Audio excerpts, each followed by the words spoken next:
Bien, ¿cómo están? Muy buenos días. Soy Eduardo Sepúlveda, director del Líbero. Hoy es miércoles 26 de agosto de 2020 y en esta mañana se conecta a Santiago de Chile con Madrid, con Barcelona, para este nuevo encuentro de la Cátedra Ampuero de la Universidad Finisterre, y junto al Líbero estamos en este diálogo que se llama El liderazgo político bajo las actuales circunstancias mundiales. Nuestro anfitrión es el rector Cristian Nasser, a quien saludamos esta mañana, y quiero presentar rápidamente al personaje que da vida a la Cátedra Ampuero, que es Roberto Ampuero, nuestro embajador en España y director de la Cátedra Ampuero de la Universidad Finisterre, que este año, como sabemos, celebra 10 años de existencia. Roberto Ampuero ha sido ministro de Relaciones Exteriores, ministro de Cultura y embajador de Chile en México. Por supuesto, en el ámbito literario se ha destacado por sus numerosas publicaciones y, como siempre, es un gusto y un privilegio tenerlo con nosotros, siendo el anfitrión de esta reunión de esta mañana. Roberto, buenos días desde Santiago. Bueno, muy buenos días a todos. Buenos días, Chile. Muy buenas tardes acá desde España. Quiero agradecer a todos ustedes la presencia. Quiero saludar en forma muy especial a don Cristian Nasser, rector de la Universidad Finisterre, y también a Eduardo Sepúlveda, quien es director del Líbero, y plantearles que me alegra enormemente que estén hoy nuevamente presentes respaldando las actividades de nuestra cátedra. Nuestro propósito en la cátedra es contribuir a través de interlocutores que son intelectualmente muy valiosos a la reflexión y al debate sólido y respetuoso en Chile. Acá son nuestros invitados los que tienen siempre la palabra. Y como saben, la cátedra ofrece un espacio donde las ideas son lo que importa y las escuchamos con pleno respeto, atendiendo a la diversidad y con la convicción de que entrar en contacto con ellas y con quienes las postulan nos enriquece intelectualmente y nos permite entender mejor este, diría yo, convulsionado mundo en que nos toca vivir. Hoy tengo un privilegio muy especial, y es el de presentar a una personalidad de España que mantiene un vínculo muy estrecho con América Latina, que conoce muy bien América Latina, y que influye a través de su visión, sus interpretaciones y también sus consejos en varios países de nuestra región. Me refiero a Antoni Gutiérrez Rubí, asesor de comunicación, fundador y director de Ideograma, una consultora de comunicación que tiene más de 34 años de existencia. Ideograma tiene su sede central en Barcelona, pero también tiene filiales en Chile, Argentina, Ecuador y República Dominicana. Antoni desarrolla a partir de Ideograma estrategias globales y presta también servicios de comunicación a gobiernos, políticos, empresas, entidades sin ánimo de lucro, instituciones públicas y privadas.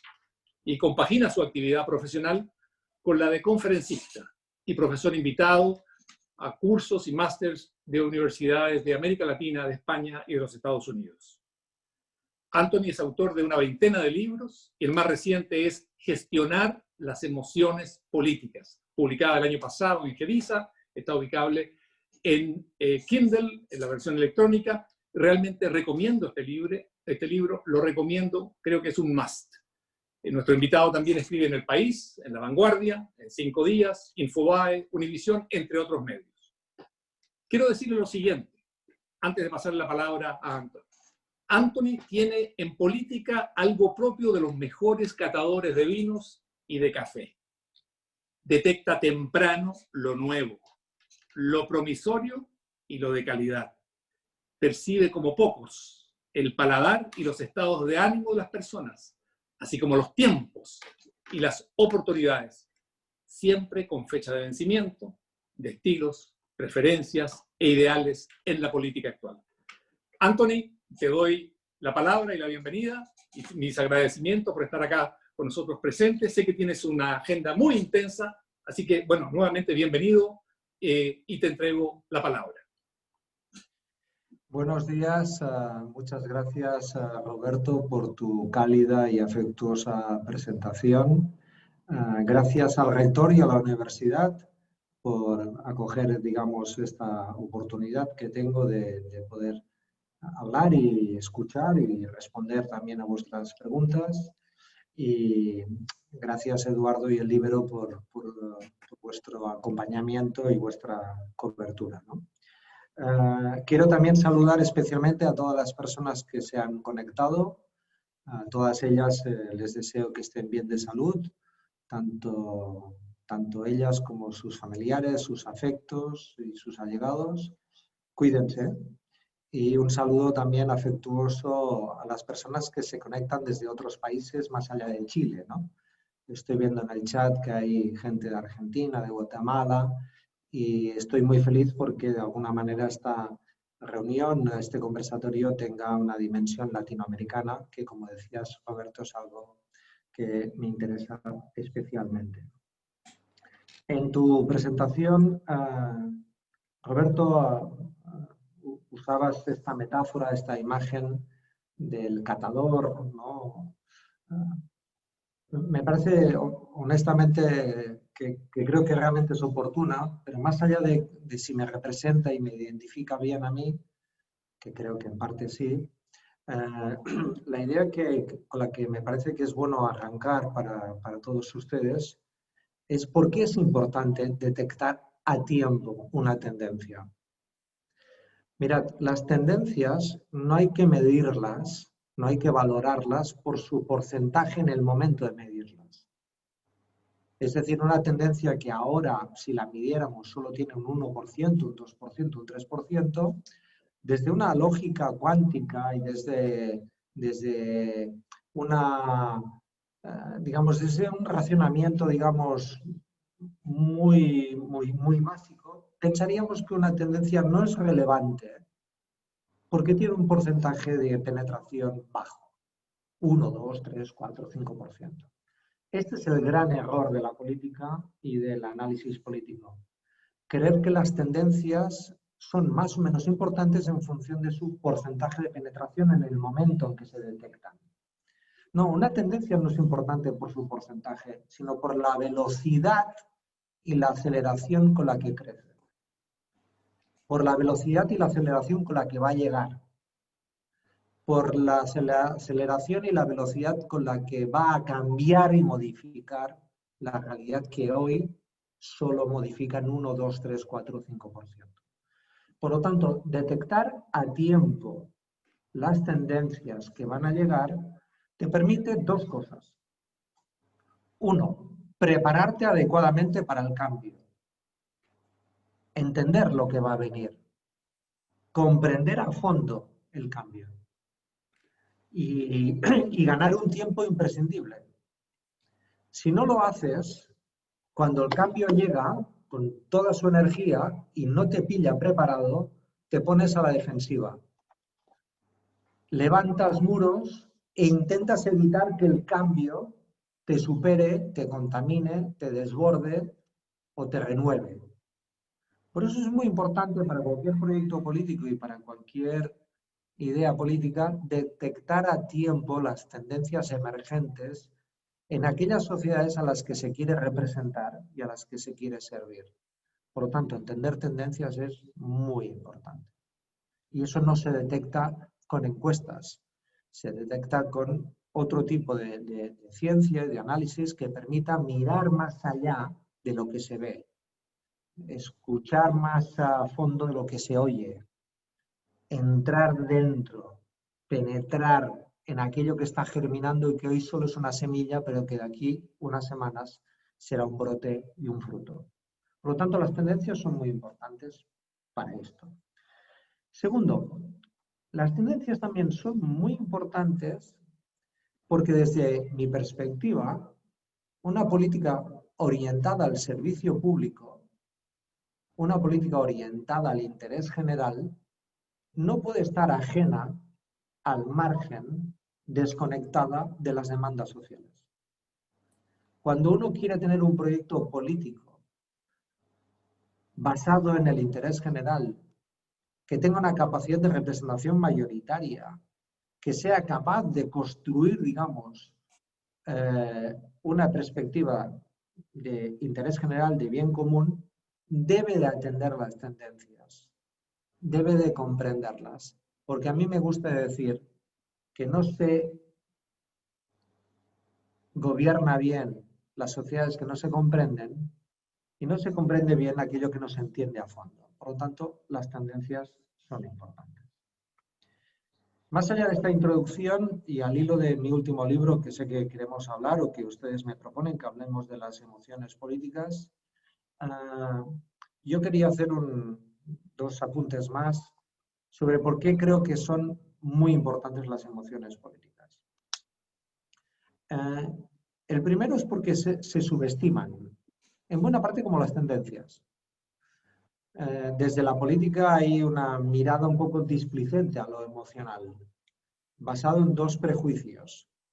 Uno, las emociones son material de segunda categoría, son menos importantes que lo racional, son menos relevantes. Ese prejuicio es fruto de la ignorancia. Nuestro cerebro es profundamente emocional, profundamente. Nuestro cerebro piensa lo que sentimos. Las emociones son material cognitivo, no son otra cosa, es conocimiento de otra naturaleza, pero que tiene una enorme trascendencia en la opinión de las personas y en sus comportamientos. El segundo prejuicio tiene que ver con que las emociones son pasajeras, son como livianas, son superficiales, son epidérmicas. Y sí, en parte sí. Hay algo de, digamos, de atmosférico, de ambiental en las emociones.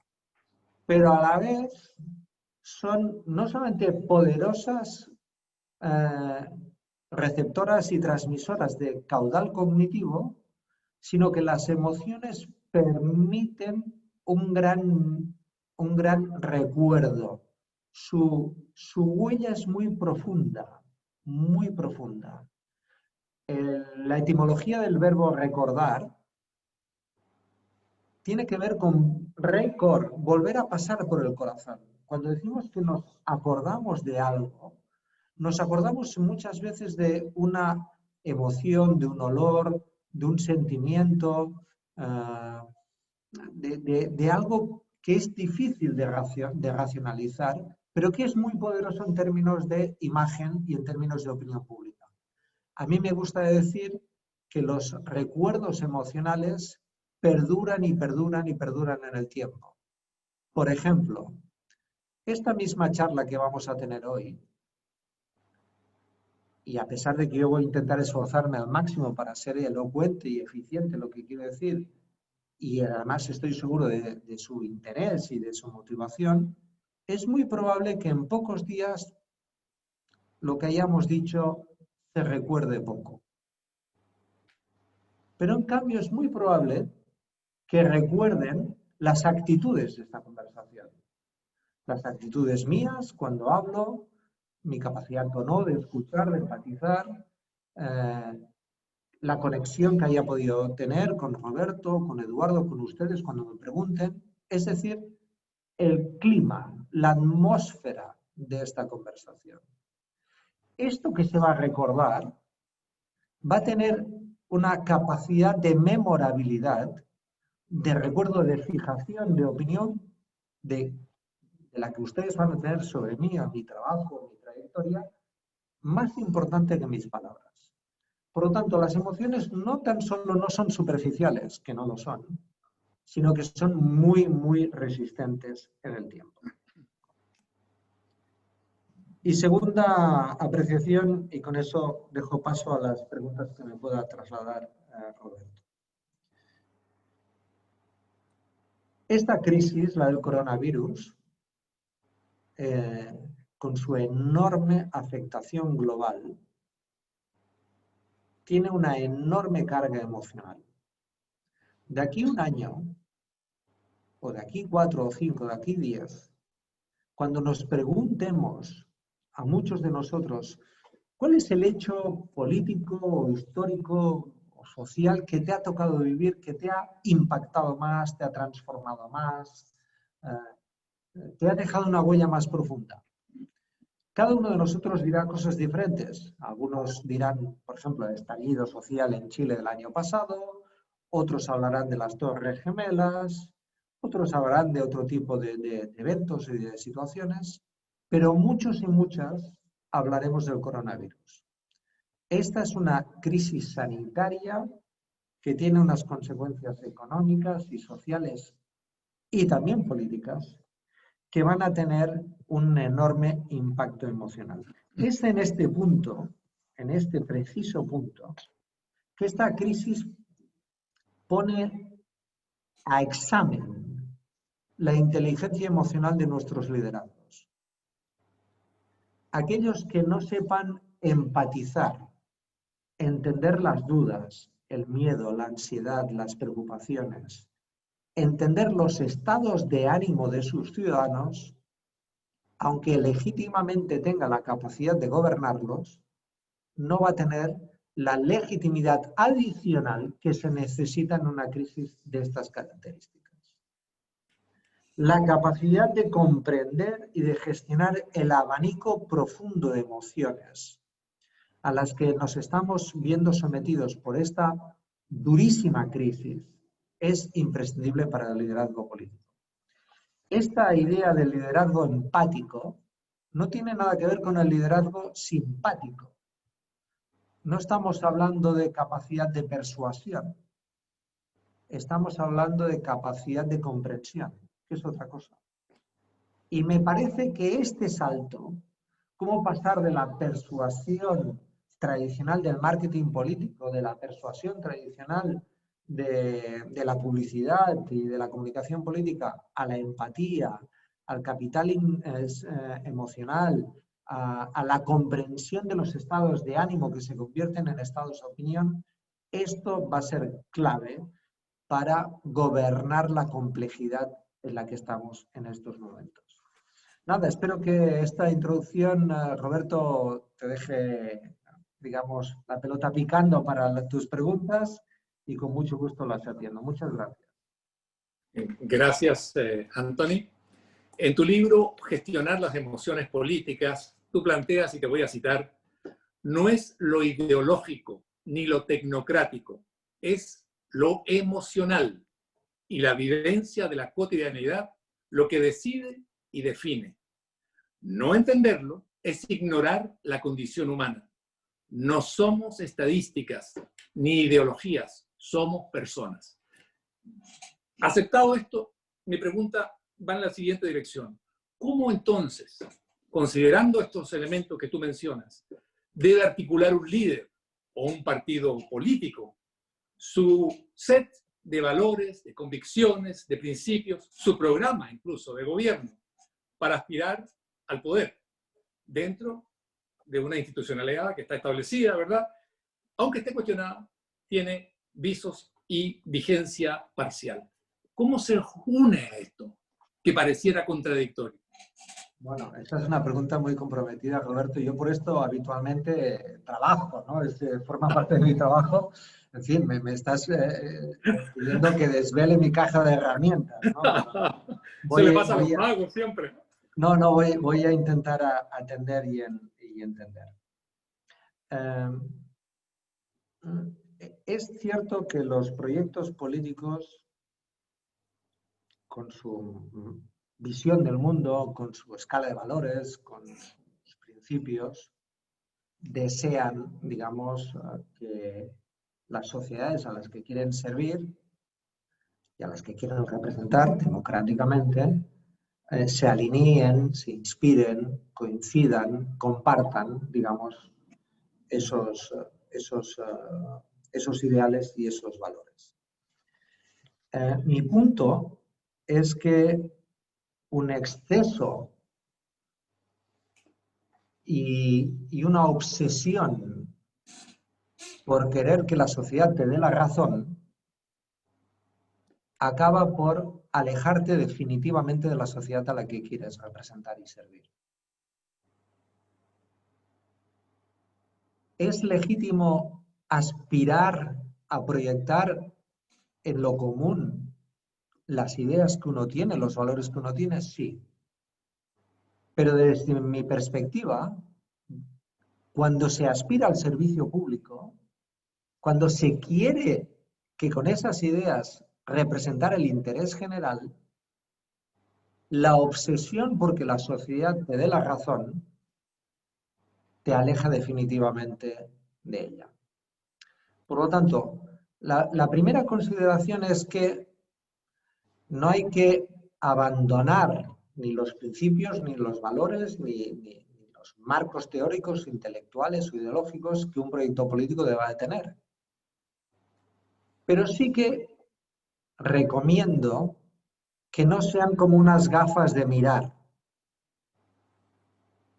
que no sean una lente prejuiciosa con la que uno quiere que toda la realidad se ordene en función de esa mirada. Lo que hay que aspirar es a mirar de manera abierta, desprejuiciosa, dejando en el lugar adecuado lo valórico, lo ideológico, en un lugar que no hay que apartarlo, pero en el lugar adecuado para poder mirar con mayor amplitud, con mayor sinceridad y con la capacidad también de dejarse transformar por la realidad y por otras ideas. Por lo tanto, hay un punto de humildad imprescindible. No se puede liderar, incluso te diría más, cuando se tiene una profunda convicción en unas ideas, en unos valores, en unos principios, más humildad que nunca. Porque la presión por querer que la sociedad se parezca a ti, te acabe dando la razón, te aleja definitivamente del servicio público. Por lo tanto, humildad y esto que te decía, las gafas, me parece que es importante. Segundo, aceptemos que las ideologías nos dan respuestas. Son una mirada, una arquitectura valórica, moral, ética, política, con la que uno tiene respuestas. Acéptame, Roberto, que este es el momento de las preguntas. Que hay que hacerse más preguntas y no tener tantas respuestas. Que estamos en un mundo en donde lo importante es la pregunta, no la respuesta que ya tenemos. La respuesta que nuestra ideología nos arma y nos ofrece y que nos da tanta seguridad.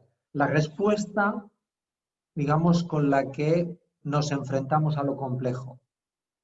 ¿No sería quizás, Roberto, un momento para dudar más? Dudar filosóficamente, intelectualmente, ideológicamente. ¿No sería un momento también para hacerse más preguntas y dejarse, digamos, atrapar también por lo complejo e intentar ver otros puntos de vista? Por eso digo que es humildad y a la vez capacidad de apertura.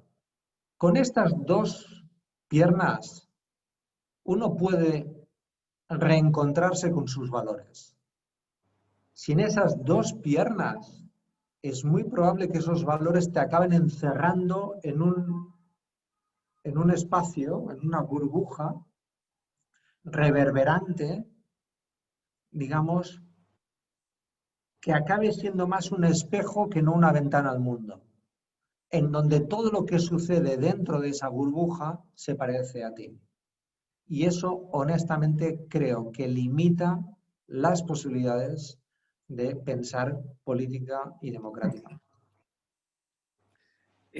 Me gusta mucho este llamado, esta reflexión que haces a ser más humildes. Esto también va, creo yo, en primer lugar hacia los políticos en todas partes. Y tu defensa de la libertad, en el sentido de la libertad individual, de poder dudar y buscar alternativas. Y también este rechazo a lo que son las soluciones esculpidas en mármol, en piedra. Y siguiendo este planteamiento tuyo y volviendo a tu libro, Gestionar las emociones políticas, en ese libro tú mencionas algunas ideas de Moisés Naim y de Slavoj Žižek.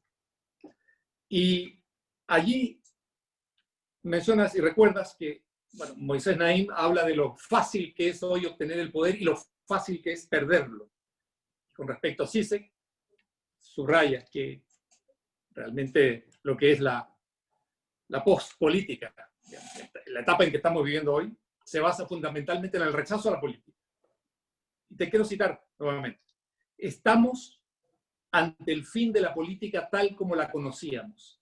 Y la política y las campañas actuales pronto cederán a una nueva manera de ver, de pensar, de hacer y de comunicar.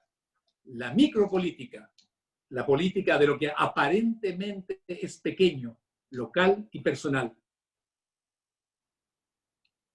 ¿Son estas las estrategias que tú recomiendas para afrontar la nueva praxis electoral? Ir a lo pequeño, a lo íntimo, a la duda, al individuo, a sus emociones. ¿Va por ahí este camino que tú dibujas y ofreces? Yo tengo un libro que se llama Micropolítica y el título puede llevar a los lectores, a las personas que lo lean, a pensar que estoy hablando sencillamente de lo pequeño, de lo simple, ¿no? Y es cierto, estoy hablando de el metro cuadrado de la gente. Estoy hablando también de la cotidianeidad. Honestamente, la política que no se preocupa de la vida cotidiana de la gente no tiene la capacidad transformadora ni la capacidad, digamos, solidaria que se necesita cuando se quiere servir al interés general. Yo creo que muchos ciudadanos en todo el mundo, en mi país y en otros países, consideran que a veces desde la política se habla a una altura de unos temas, con unas formas, en un lenguaje y para unos públicos que tiene poco que ver con la vida cotidiana de las personas. Y creo que una primera gran lección de las emociones y de mi trayectoria y del trabajo que estamos haciendo es volver a ver el metro cuadrado, el espacio íntimo y personal de las personas y pensarlo políticamente. Pensar, por ejemplo, un tema central en nuestras sociedades contemporáneas, como la soledad. O sea, hay temas que son absolutamente determinantes en la vida de las personas a los que muy pocas veces la política da una mirada, un mensaje. Te voy a poner solo dos. La soledad y la alimentación. En todas sus variables, desde los trastornos alimentarios a las consecuencias de una mala alimentación, hacia los problemas que eso tiene en nuestros sistemas sanitarios sociales, hacia las implicaciones en el mundo del trabajo. Por ejemplo, temas que de la comida, de nuestra salud personal, de la alimentación, hablamos cada día, de cómo nos sentimos en relación a nuestras soledades, a nuestros afectos, hablamos cada día, y la política casi nunca tiene nada que decirnos. Por lo tanto, primer punto, yo reclamo micropolítica, una política que entienda, que escuche, que se preocupe más, mucho más, de la vida cotidiana de las personas, de su día a día. Segundo, una política que sea capaz de construir relato colectivo, interés general, que sea capaz de socializar en el sentido profundo democrático de la palabra, articulando individualidades, entendiendo que la nación empieza en la casa, empieza en la puerta del bloque de departamentos, que empieza en la calle, que empieza en mi barrio, que empieza en mi ciudad. Por lo tanto, me parece muy, muy, muy saludable esta oleada y esta renovada energía política que emerge de abajo arriba, desde lo local. Porque esa energía de que la nación empieza en la casa, empieza en mi calle, me parece que ayuda a entender muy bien este enfoque micropolítico. Y un tercer punto que creo que puede ser interesante. No hay poder suficiente para gobernar nuestras democracias. Nuestros gobiernos tengan digamos, la legitimidad democrática que tengan una mayoría u otra, tienen evidentemente la responsabilidad de gobernar pensando en el interés general. Pero la complejidad a la que nos enfrentamos demuestra muy rápidamente que los gobiernos no tienen suficiente poder, como dice Moisés Naim. Que hay otros micropoderes que tienen tanto más influencia. Sin ir más lejos, por ejemplo, en estos momentos, las compañías, los gigantes de tecnología, hoy indiscutiblemente tienen mucho más poder que muchísimos, que varias decenas de estados democráticos. La decisión de Amazon de poner 2 canalillos de cartón o 3 cambia el planeta. Lo cambia. Es decir, el consumo de cartón de Amazon es decisivo para la salud global del planeta. Tienen ya un tamaño, tienen ya un poder, tienen ya una capacidad a la que muy superior a la de los gobiernos democráticos. Por lo tanto, desde mi concepción de micropolítica, también es una llamada a entender que la gobernanza del futuro pasa por generar alianzas por el interés general también con el sector privado, también con otros micropoderes, que no se puede ya gobernar hoy una nación si no es dándole la mano a otros sectores y a otros poderes. Por muy legítimo y por mucha responsabilidad que tengas tú como mandatario y por muchas obligaciones que debas de ejercer, hoy ya no se puede gobernar en solitario. Es fascinante el concepto que desarrolla. En el fondo es la evaporación del poder. Y permíteme ir a la última pregunta para darle la palabra también a quienes están presentes. Y tiene que ver con Chile. En poco más de 7 semanas se cumple un año del octubre chileno.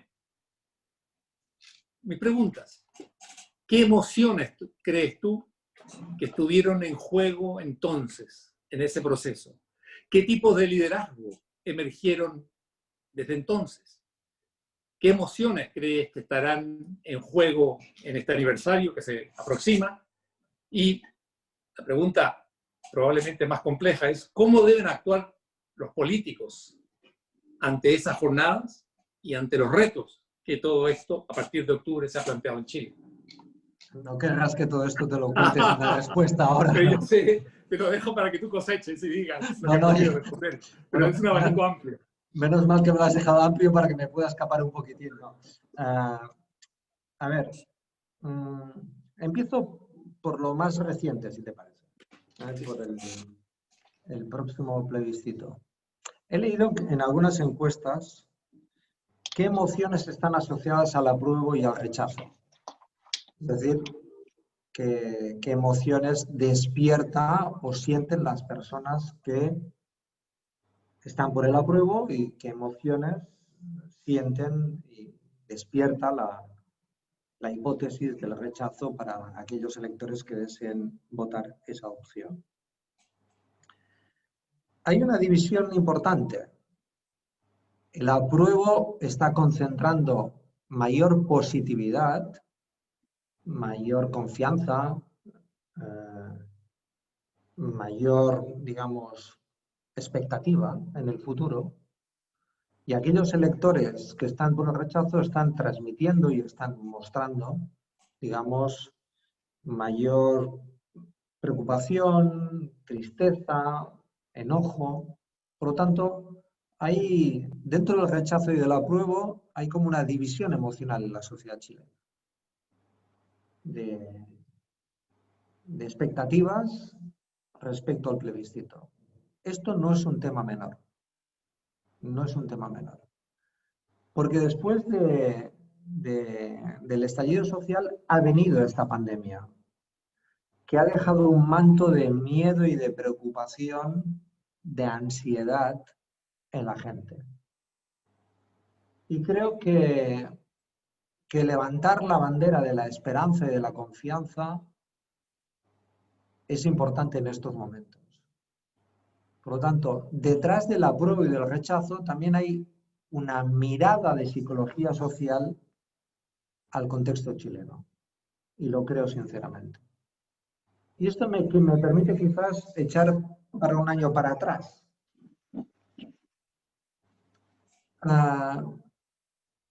Es complejo y quizás todavía es pronto para analizar qué pasó y por qué pasó, pero sí que tenemos algunas pistas.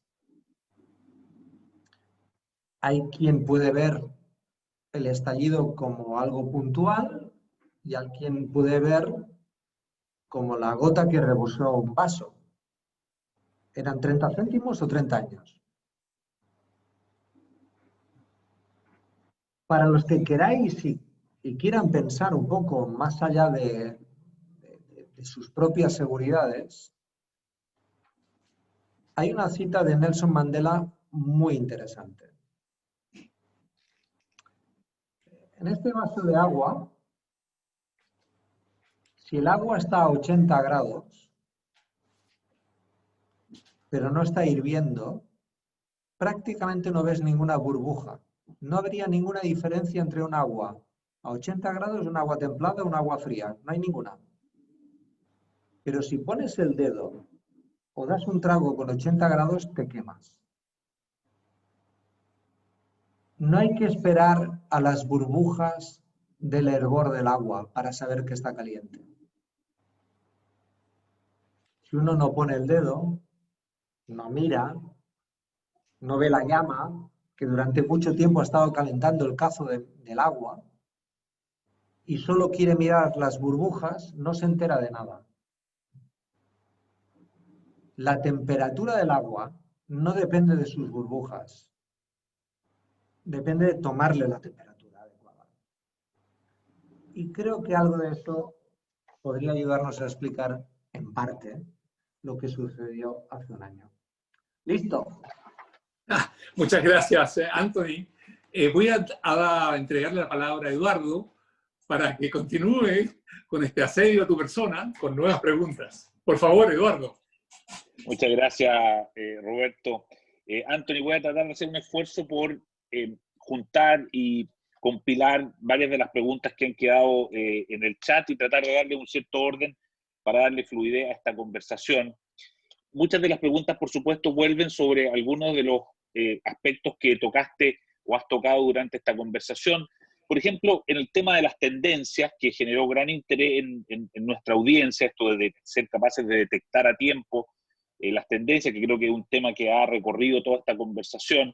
La pregunta es cómo detectar una tendencia verdadera que va a brotar de una que sea completamente temporal y efímera, por decirlo de algún modo.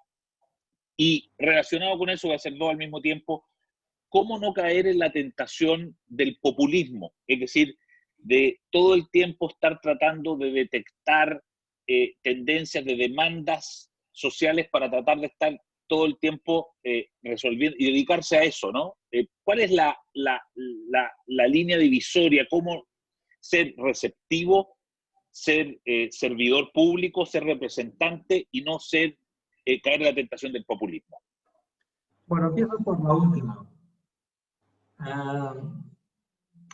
¿Sabes cuál es la palabra más importante o la idea más importante que un asesor de comunicación, al menos desde mi punto de vista, tiene que saber ejercer?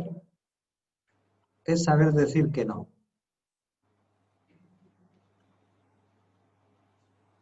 Cuando yo hablo de atender y entender y comprender, no hablo sencillamente de dejarme llevar por una ola. No hablo de poner la tabla de surf sobre la ola que se levanta. No estoy hablando de esto. Estoy hablando de lo siguiente. Porque las olas vienen y se van, y viene una en un sentido y viene en otra. Si eres un surfista, digamos, vas donde te lleva la ola. Si eres un navegante, te fijas en las olas. Te fijas en ellas. No llevas tu embarcación, tu tripulación, tu mercancía. Eres un tripulante responsable. No eres temerario. No confundes audacia con temeridad. Y comprendes, entiendes el tamaño de la ola a la que te enfrentas. ¿De acuerdo? Tú quieres ir a un lugar, pero no solo depende de ti. El mar está embravecido, la noche es oscura. ¿De acuerdo? ¿Qué quiero decirte con esto? Que para mí hay una gran diferencia entre una conciencia responsable y atenta y humilde de la sociedad a la que quiero representar, de sencillamente poner la tabla de surf en cualquier ola que venga. Eso en lo concreto es difícil cada día, mucho, mucho. Pero aquí es una disyuntiva clara para mí. Es un punto, digamos, importante. Navegar no es lo mismo que dejarse llevar. Segunda idea, y vuelvo al principio de tu pregunta sobre las tendencias. Y me parece que es muy oportuna esta pregunta. Mira, la mayoría de las tendencias importantes no se detectan en el radar habitual que tenemos. Están por debajo del radar. A veces porque su porcentaje es tan pequeño, un 1, un 2 o un 3%, que no tienes ciencia demoscópica para detectarla. No tienes cualitativos, no tienes cuantitativos. Eso tiene sus limitaciones para detectar. La única manera de detectar tendencias relevantes es con la lectura y la atención atenta de las conversaciones y de los estados de ánimo de la gente. Y de establecer nuevas relaciones causales que puedan hacer que esa relación causal genere, digamos, un cambio. Te voy a poner dos ejemplos. Kodak, una empresa centenaria. Yo tengo ahora 60 años. Yo con Kodak he vivido la mayoría del tiempo. Carretes de fotografías, las fotografías de la familia, de los viajes, del trabajo. Bueno, Kodak empezó a no entender qué vendía y dejó de creer que lo que vendía era recuerdos y pensó que lo que vendía era películas, carretes. Cuando dejas de entender tu negocio o tu asunto, sea político, sea comercial, y eres Kodak y crees que vendes carretes y no entiendes que estás vendiendo recuerdos, cuando viene una tecnología o una oferta que gestiona mejor esos recuerdos, por muy Kodak que seas, te quedas fuera. Rápidamente, aceleradamente, dramáticamente. Por lo tanto, las tendencias no solamente hay que verlas por debajo del radar, esas cosas que son como emergentes, sino aquellas cosas que nos hacen comprender bien la función última de cada producto, de cada servicio o de cada idea. ¿No estaban garantizando recuerdos? Si hubieran pensado en eso, habrían detectado que el soporte para garantizar esos recuerdos empezaba a tener problemas. Y hubieran trabajado a tiempo para tener quizás otro soporte adecuado. Por lo tanto, las tendencias nos ayudan a hacer cambios en el momento oportuno. Porque si no las detectas a tiempo, cuando te llegan, tienen un efecto letal. Te desbordan. Te estás protegiendo durante un tiempo con una empalizada, pero al final te acaban desbordando. Dijiste que va a dar dos ejemplos. Es Kodak 1, me imagino. No sé si había otro o ahí estamos. No, cualquiera de desintermediación. ¿Qué venden Perfecto. los periódicos, los diarios? ¿Vendían ejemplares o vendían información? Clarísimo. Claro. ¿O qué vende la industria turística hoy? ¿Vende pernoctaciones o vende experiencia de descanso y de trabajo? O sea, hasta que no entiendes cuál es tu negocio, puedes estar asociando tu negocio a tu formato, impidiendo el cambio necesario para adecuarlo permanentemente a su función. Este es el punto. Clarísimo. Hay otra pregunta, Anthony, muy interesante. Varias personas lo han mencionado aquí en la audiencia. El tema de las redes sociales, ¿no? Está claro que las democracias tradicionales y la democracia representativa, y tú mismo mencionaste el tema de la pérdida de poder de los gobiernos, de las democracias convencionales, y pareciera esto estar siendo reemplazado por estos movimientos sociales que actúan y tienen su poder en las redes sociales, pero precisamente estas redes sociales quizá impiden, son redes sociales donde uno se da cuenta que nadie se escucha, que es lo que tú planteas. Hay que escuchar con humildad y hay que desapegarse a estas verdades que están ahí estructuradas, empaquetadas de hace mucho tiempo. En las redes sociales no parece ser un espacio de escucha, de humildad, todo lo contrario, de soberbia, de autoritarismo, de cancelación del diálogo. Sobre ese punto, Anthony. Ok, depende. Mira, Eduardo, depende. Es cierto que el 10% de los usuarios de las redes sociales protagonizan el 90% de las conversaciones. Es cierto. Que hay una sobrerepresentación de las polarizaciones, alimentadas por el algoritmo de las compañías y de las redes sociales, que lo que te quieren es permanentemente enganchado, estimulando una paciencia cognitiva muy limitada de 4 o 5 segundos, y la única manera que tienen de retener esa paciencia cognitiva limitada, frágil, vulnerable, espasmódica y muy poco leal, es con permanente, digamos, acicate de reverberación sobre aquellos sesgos en los que tú te sientes conformado. Por lo tanto, el algoritmo que está trabajando tu sesgo y está polarizando el espacio para generarte unas cámaras de eco, de reverberancia, que te atrapan y te hacen sentir cómodo. Resultado, te retienen. Y como te retienen, viene la fase de la comercialización, de la monetización de ese tiempo. Y es la publicidad. Por lo tanto, ¿qué está sucediendo? Que lo único que no puede crecer realmente en el mundo es un segundo, un minuto, una hora, un día. No puede crecer. Nuestro tiempo es limitado. No es disruptivo, no puede crecer. Todo lo otro puede crecer. Crece la información de manera disruptiva, crecen las estructuras, crecen las capacidades de conexión, todo crece, el tiempo no.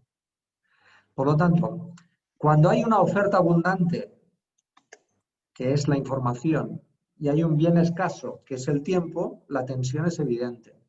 ¿Qué hacen las redes sociales? Resolver esa tensión reteniéndote al máximo, estimulando la reverberancia y la cámara eco, para que te sientas cómodo, seguro, que veas el mundo como tus prejuicios y tus sesgos te animan, y además eso te permite retener. Y de vez en cuando te dan un estímulo de polarización para seguirte reteniendo. En ese punto, yo sigo reivindicando la capacidad que tiene la conversación digital para detectar cosas. para entender cosas, para aprender cosas, para relacionar cosas y personas. Pero se necesitan dos herramientas imprescindibles para que el eco no te acabe atrapando. Uno, dieta digital. Dieta digital. ¿Qué significa eso? Si siempre lees los digitales en el mismo orden, si siempre ves los noticiarios en el mismo orden, si siempre lees a los mismos periodistas en el mismo orden, el fin está cerca, muy cerca. El fin intelectual, ¿eh? Es como la alimentación. Si cada vez reduces más tus alimentos y en vez de hacerlo variado, diverso y rico en diferentes elementos que cuidan tu salud, lo haces cada vez más homogéneo, más básico, acabas haciendo fast food digital. Y eso es muy malo para la salud. Y la segunda cosa, dieta digital. Y la segunda cosa, que es muy importante, es salir al máximo de tu caja, de tu zona de confort.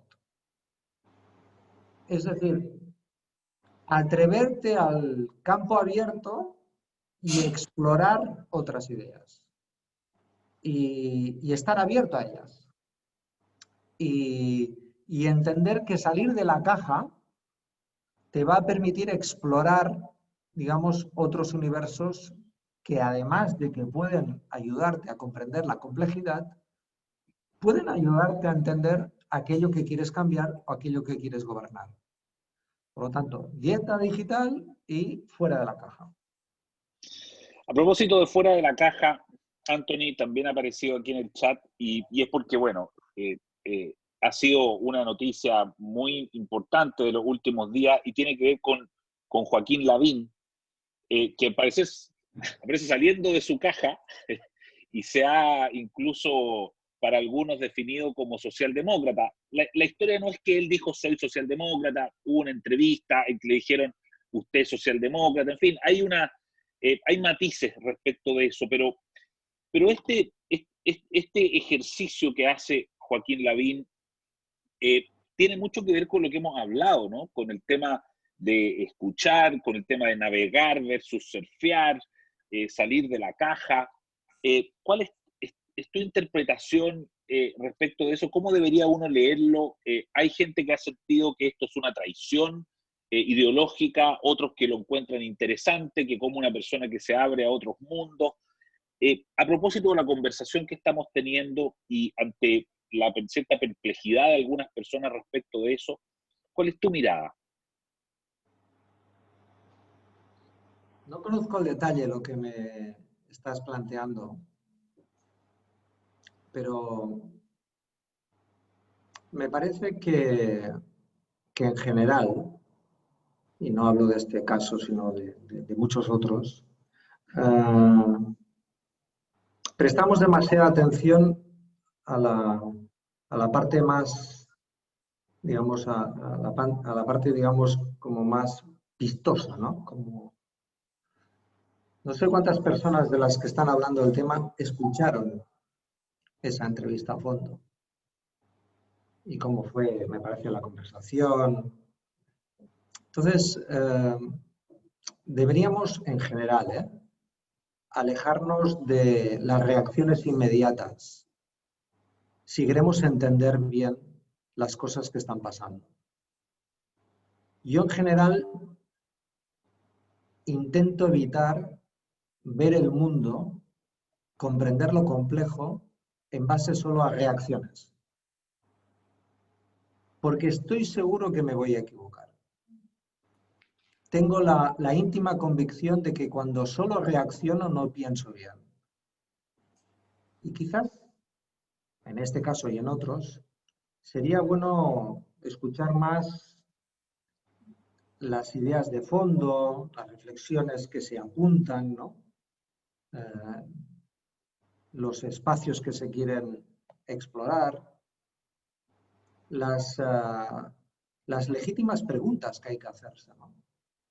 Por eso me interesaba en mi intervención inicial hablar de que creo que la política democrática contemporánea tiene que estar más haciéndose preguntas que no solo buscando respuestas categóricas, clichés, ¿sabes?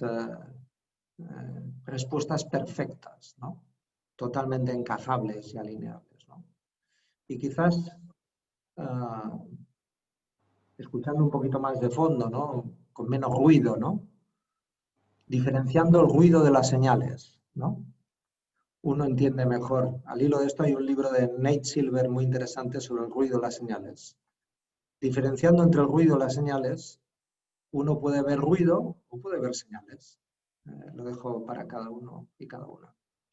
Una reflexión personal. Estamos llegando a la hora más o menos prevista de esta conversación. Yo quisiera devolverle la palabra a Roberto Ampuero, nuestro anfitrión, por si quiere hacer o una pregunta final, una reflexión final, en fin. Roberto, adelante. Muchas gracias, Eduardo. Anthony, permíteme una última consulta. Tú has escrito mucho sobre los millennials. Sí. Has seguido el tema, lo has visto. Dentro de este marco, y según encuestas, por ejemplo, una reciente en Chile, que demuestran que los jóvenes hoy tienen una distancia con la política, se alejan de los políticos, sin embargo son muy rigurosos y severos en la valoración de la política. En el marco de tu planteamiento, ¿cómo se puede evitar que los jóvenes se aparten efectivamente, y digámoslo de forma definitiva, aunque no hay nada definitivo, pero se aparten de lo que es la vida política de los países, que es lo que es obviamente crucial para el desarrollo y la mantención de la democracia y de la libertad? Bueno, hay un primer punto que es un punto grave, y es que el servicio público es poco atractivo para estos jóvenes. Que más que querer cambiar el mundo cambiándote a ti o a mí, sustituyendo al que está dirigiendo, gobernando, prefieren hacer como su propia vida, ¿de acuerdo? Crear el mundo al que quieren cambiar. Hay como una pérdida de significante del poder político, ¿de acuerdo? Muchos jóvenes con esta edad hace un par de décadas aspiraban al poder. Querían cambiar el mundo o mejorar sus sociedades o servirlas, sustituyendo al que estaba, compitiendo, ¿de acuerdo? Tenemos ahora la enorme tragedia de que el gran talento millennial no se siente atraído por el servicio público. Quiere servir a su sociedad pues con su propia vida, con su propio comportamiento, con su metro cuadrado. Quiere servir al interés general haciendo mejores empresas, mejores emprendimientos, generando negocios con propósito, pero no ve en la política y en la gestión de la política un espacio atractivo y estimulante para poder embridar sus energías de cambio. Y eso es un grave problema.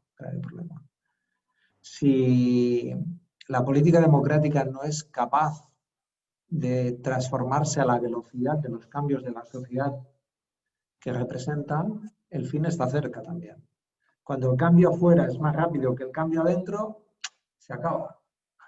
Muy rápido. Por lo tanto, por eso es tan importante cambiar al tiempo que cambia la sociedad. Porque si no, cuando el cambio afuera es más importante, el cambio adentro sucumbe. Y esto es un poco lo que me parece que está pasando. Y segundo, evidentemente los millennials, y ya no te cuento los centennials,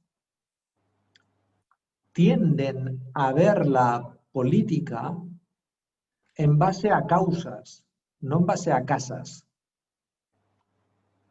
Nuestra generación, permíteme que hable de nuestra generación así, entendía la política como casas. ¿tú en qué casa estás? ¿No? Yo demócrata cristiano, yo comunista, yo socialista, yo liberal. La casa era lo importante. La política era la casa. Para estas generaciones, la política son las causas, no la casa. El feminismo, la sostenibilidad, los derechos individuales, las libertades, Internet como derecho, en fin, las causas. Y las causas son mucho más transversales y más difíciles de interpretar políticamente que las casas. Las casas es como la ideología y las respuestas. Uno lleva la camiseta y ya está, es de esa casa. No, lo importante son las causas. Y lo que necesitamos hoy es una política renovada en las causas democráticas. Y eso a veces es híbrido, eso tiene mixturas, eso tiene paredes, digamos, móviles, eso a veces es salir de la zona de confort, eso son hibridaciones. Claro, desde una mirada, desde un sesgo ideológico severo, eso te parece una traición.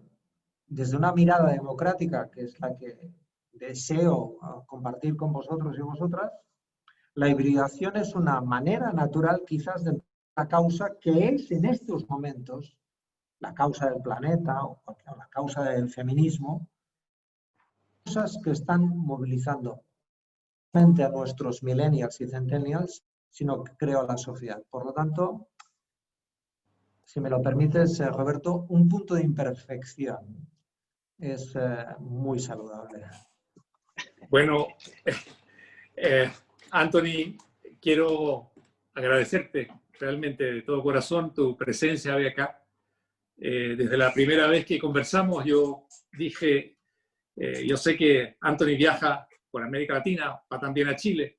Yo quisiera acercarlo mucho más a jóvenes y a otras generaciones con su mensaje, con su palabra, con su análisis y su reflexión.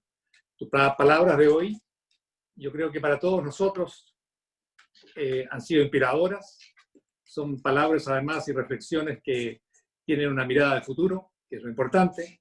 Es una visión no dogmática, que es crucial, democrática, profunda, y quiero rescatar también ese fondo humanista que siempre está presente. Creo que todos los que asistieron a esta reunión hoy se van muy satisfechos y llenos de ideas y reflexiones, con mucho interés de conocerte más. Y realmente, bueno, en cuanto la pandemia acá nos permita y tú vuelvas a Madrid o yo pase por el Barcelona, me gustaría que reanudáramos nuestras conversaciones. Nuevamente, muchas gracias y te agradezco también a la Universidad Finisterra y también le agradezco a El Líbero, bueno, y a todos los que están aquí hoy presentes por su asistencia. Muchas gracias y un gran abrazo, Anthony. Gracias, Roberto. Gracias, Eduardo. Que tengan un buen día.